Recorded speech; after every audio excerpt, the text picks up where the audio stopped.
Wi-Fi dongle yan. Another version.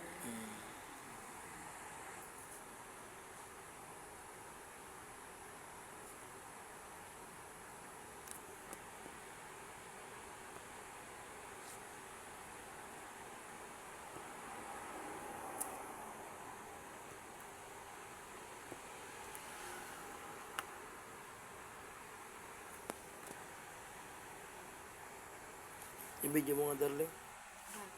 Sige lang. Nagawa ako ng... Papatuloy ko na. Huwag mo na patuloy.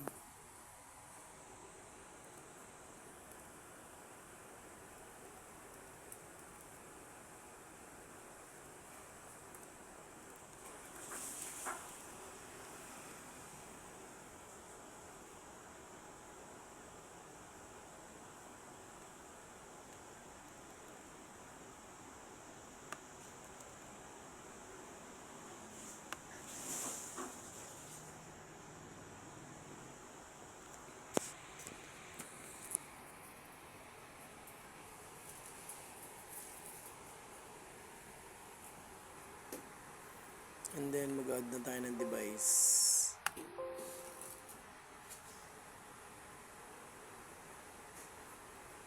Add device and then add.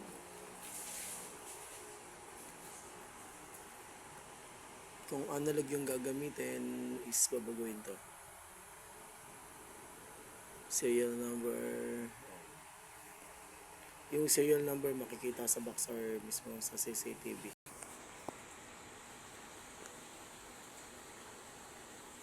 Pipil laban yan. Mag-i-input dyan ang mga details. Yan.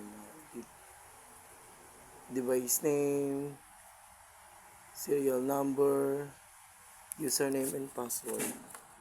Ito kasi by default naka IP domain siya. Kapag IP camera yung gamit o yung NBR.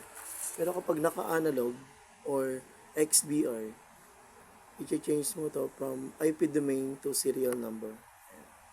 And then dito kung anong pangalan ng device name pag configure, after configure. Dun sa serial number, yung serial number ng NVR or XBR ang i-input mo dyan. Nandiyan na yung serial number na input ko na. And sa username naman, ang username always is user is small letter lahat. Tapos yung password, yung admin password yung i-input nyo dyan.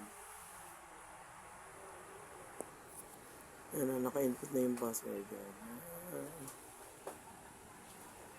Tapos add. Sa baba add. Then makikita mo na siya yan. Nandiyan na siya. Ay, okay.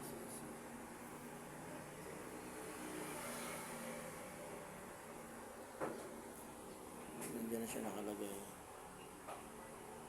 Kapag nandiyan na siya, kapag na-i-add na natin, i-check natin siya kung detected na siya. Punta tayo sa home and then live view. Nandito na siya. Hintay-hintay lang kung